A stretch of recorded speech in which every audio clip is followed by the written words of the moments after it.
Hello student, तो आज हम पढ़ने वाले हैं उचित उपसमुच्चय क्या होता है। उचित उपसमुच्चय, इसके पहले वाले वीडियो में हमने कंप्लीट किया था उपसमुच्चय क्या होता है। इसमें हम पढ़ेंगे उचित उपसमुच्चय क्या होता है। जैसे हमारे पास दो समुच्चय हैं, ए बराबर ए बी और बी बराबर ए बी सी डी। तो यहाँ पे देखिए, इस समुच्चय ए का जो प्रत्येक अवयव है ए बी सी, समुच्चय बी का भी अवयव है। जो समुच्चय ए का प्रत्येक अवयव है वो समुच्चय बी का भी अवयव। यहाँ पे देखिए, ए है, बी है, बी है, सी है, सी है। तो समुच्चय ए का प्रत्येक अवयव समुच्चय बी में है। तो हमने क्या बोला था उस टाइम पे कि ए हमारा बी का उप समुच्चय है। ए हमारा बी का उप समुच्चय है। ए हमारा बी का उप समुच्चय है। अब बात आती है उचित उप समुच्चय क्या होता है। उचित उप समुच्चय क्या होता है? तो समुच्चय ए का जो अवयव है 1 2 3, वो समुच्चय बी का भी अवयव। तो यहाँ पे ये हमारा बी का उप समुच्चय हो गया। लेकिन यहाँ पे उचित उप समुच्चय इसको कब बोलेंगे? जब ए हमारा बी का उप समुच्चय हो लेकिन ए हमारा बी के बराबर ना हो। ए हमारा बी के बराबर ना हो मतलब ए हमारा बी का उप समुच्चय तो है, यहाँ पे अच्छे से दिखाई दे रहा है, क्लियर भी है कि ए का प्रत्येक अवयव बी में भी है। तो ए हमारा बी का उप समुच्चय है, क्लियर है। लेकिन यहाँ पे देखिए, ए क्या बी के बराबर है? समुच्चय ए हमारा समुच्चय बी के बराबर है, यानी समान है? समान नहीं है, क्योंकि यहाँ पे ए बी सी है और यहाँ पे ए बी सी डी है। तो यहाँ पे समुच्चय ए हमारा समुच्चय बी के समान नहीं है। अगर यहाँ पे दो चीजें हो गई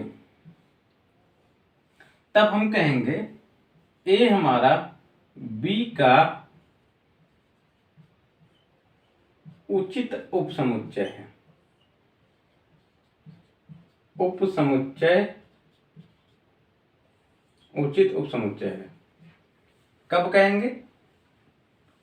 जब समुच्चय ए हमारा समुच्चय बी का उपसमुच्चय है और समुच्चय ए हमारा समुच्चय बी के समान ना हो, तब ए हमारा बी का उचित उपसमुच्चय होगा। तब समुच्चय ए हमारा समुच्चय बी का उचित उपसमुच्चय होगा। अब यहाँ पे देखिए, इसको प्रदर्शित कैसे करते हैं? इसको प्रदर्शित करते हैं ए उचित उपसमुच्चय है बी का।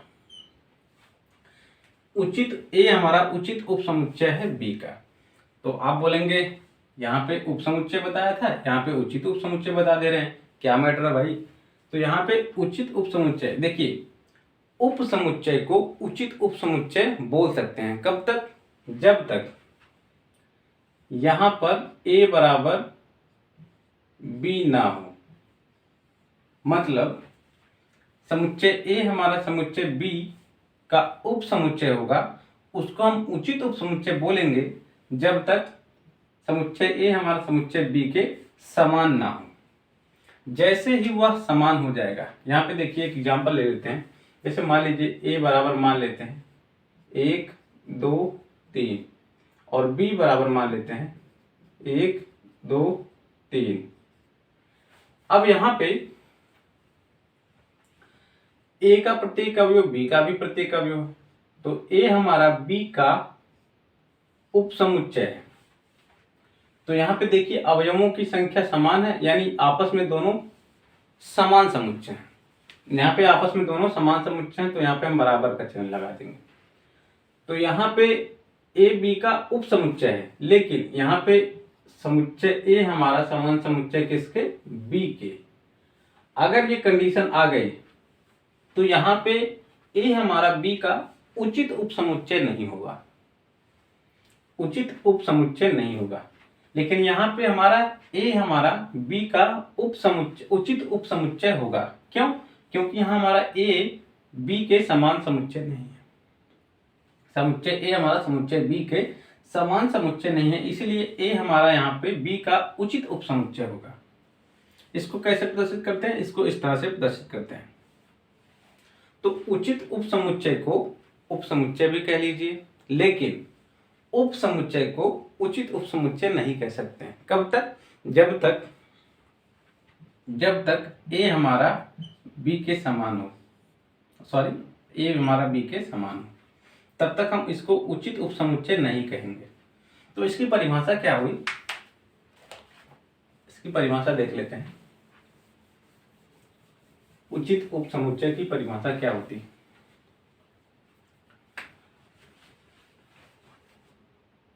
यदि समुच्चय ए हमारा बी का उपसमुच्चय, यदि समुच्चय ए हमारा बी का उपसमुच्चय है तथा ए हमारा बी समुच्चय ए हमारा बी के समान नहीं है, तब समुच्चय ए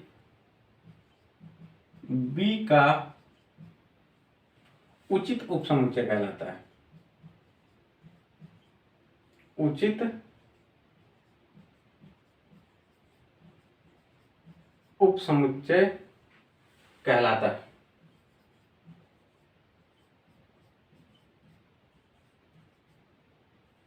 ए हमारा बी का उचित उपसमुच्चय कहलाता है। कब? जब ए बराबर बी ना हो।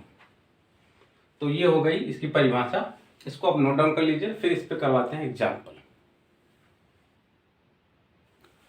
तो यहाँ पे देखिए कुछ उदाहरण हमने लिखे हैं, जिसमें पहला है, कह रहा है कि समुच्चय ए में अवयव है ए बी ई है।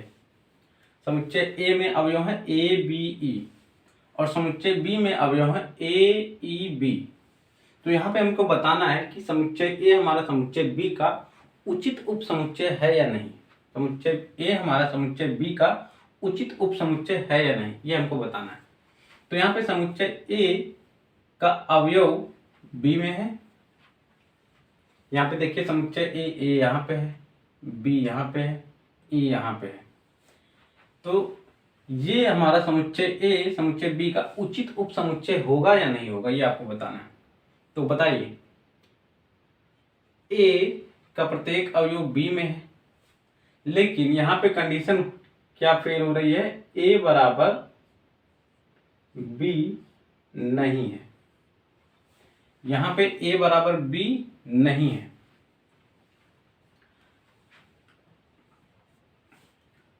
सॉरी, यहाँ पे ए बराबर बी है, क्योंकि प्रत्येक अवयव जो ए का है वो बी का भी है। तो यहाँ पे ए बराबर बी हो जा रहा है, तो इसीलिए ये कंडीशन फेल हो जा रही है। तो हमारी परिभाषा में क्या था, ए बराबर बी नहीं होना चाहिए। यहाँ पे देख लीजिए, ए बी का उपसमुच्चय हो लेकिन ए बराबर बी नहीं होना चाहिए।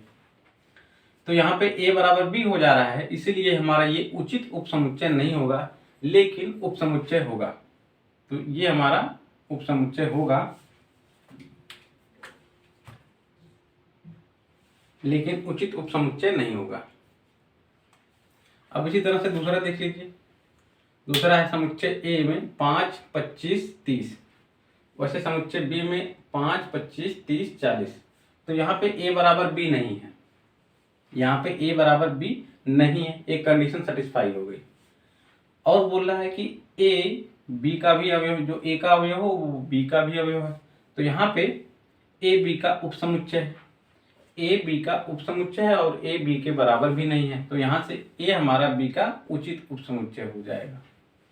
इसी तरह तीसरा देख लीजिए, ए के अवयव क्या है, 16, 32, 48। 16, 32, 48। बी का अवयव है 4, 16, 32, 48।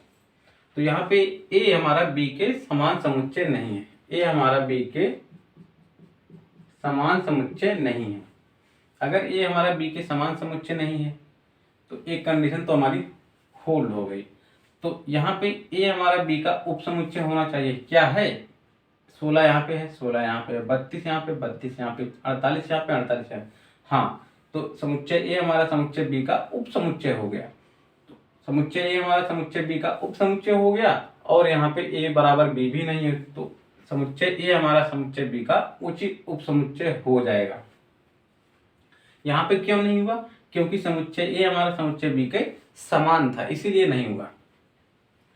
अब यहाँ पे बात करते हैं समुच्चय ए का जो अवयव है A X Y Z, A X Y Z. समुच्चय बी का जो अवयव है D B C X Y Z. तो क्या समुच्चय ए का प्रत्येक अवयव समुच्चय बी का भी है? तो यहाँ पे ए है, यहाँ पे ए नहीं है, बी में कहीं भी ए नहीं है, तो यहाँ से समुच्चय ए हमारा समुच्चय बी का उपसमुच्चय भी नहीं होगा। अगर ए हमारा बी का उपसमुच्चय नहीं होगा, ए हमारा बी का उपसमुच्चय नहीं होगा, तो ये उचित उपसमुच्चय भी नहीं होगा।